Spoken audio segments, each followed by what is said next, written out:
ఆ రోజుల్లో మనకు అప్పుడున్న రీచ్ తక్కువ, కానీ ఇప్పుడు అందరూ అదే వాడుతున్నారు, పేర్లు మార్చుకుంటున్నారు రకరకాల, అంతే.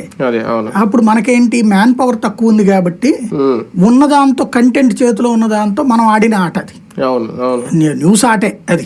న్యూస్ ఆటలో మిగతా వాడితో పోటీ పడేటప్పుడు మనం 10 మంది సబ్ ఎడిటర్లతో ఛానల్ నడపాలంటే ఎట్లా అన్న దాంట్లో క్రియేటివిటీ చేసుకుంటూ వచ్చాం. ఇప్పుడు చూడండి, వాళ్ళ సంక్షిప్త వార్తలు చూస్తున్నప్పుడు నాకు అదే అనిపిస్తుంది. ఇప్పుడు TV9 లో చూస్తుంటే యాంకర్ వచ్చి చెప్పేటటువంటిది మొత్తం మీద కలిపితే 4 hours 5 hours ఉంటున్నాయి. మిగతా అన్ని సంక్షిప్త వార్తలు, సూపర్ 6లు, ఈ టైపులని సూపర్ ఫాస్ట్, మనం అది అప్పుడు పెట్టాం. ఎందుకు సంఖ్య తగ్గిపోయిన తర్వాత దాంతో అంటే ఒకళ్ళు ఎవరన్నా రిటైర్ అయినా లేకపోతే బయటకు వెళ్ళిపోయినా ఆ టైంలో కొత్త రిక్రూట్ కావాలని మనకి అక్కడ ఛానల్లో ప్రాసెస్ ఉండేది, గవర్నమెంట్ కార్యాలయం టైపు. అదంతా తట్టుకోలేక మనం దాంట్లో సర్దుకుంటూ చేసుకుంటూ వెళ్ళేవాడు. అది ఉన్న వనరులతో ఎలా చేయాలన్నది మనం చేసాం.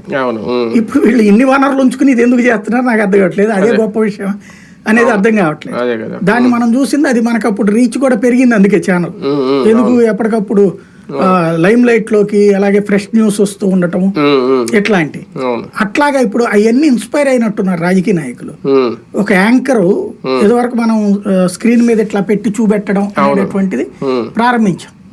ఇప్పుడు అది వీళ్ళు చేస్తున్నారు. ఇప్పుడు ఎప్పుడో నేను TV9 లో ఉన్నటువంటి టైంలో 30 minutes కోసం అది చేసేవాళ్ళం. పక్కన స్క్రీను, ఆ స్క్రీన్ మీద చెప్తా ప్లే చేయటం అన్నటువంటి అది ఇప్పుడు వస్తున్నాయి కొత్త కాన్సెప్ట్. మంచిదే. అంటే జగన్ గారితో పోలిస్తే కొంచెం అప్డేట్ అయ్యారు. జగన్ గారు ఏంటంటే ఆ లెక్కల కోసం ఆ ఎక్సెల్ డాక్యుమెంట్ వరకు చూపించారు. వీళ్ళని చూస్తే కోడెల శివప్రసాద్ గురించి 2-3 లైన్లు రాసి పక్కన ఆయన ఫోటో, రఘురామకృష్ణరాజు గారు పక్కన ఆయన ఫోటో, దేవినేనేమో పక్కన ఆయన ఫోటో, ఇట్లా అయ్యన్న పాత్రుడు పక్కన ఆయన ఫోటో. అది అదే అంటే బ్రీఫ్ గా జగన్ ఏమో అవి తీసుకున్నాడు. ఇప్పుడు ఏంటంటే ఉపన్యాసానికి ఒక అంటే స్పైసీనెస్ లేకపోతే ఉండట్లా. అదే అవును, అంతా ఉపన్యాసం, రాజకీయ ఉపన్యాసానికి ఇది ఒక వేదిక కింద మలుచుకుంటున్నారు అంతే. జగన్ రాకుండా ఒక అవకాశం ఇచ్చారు.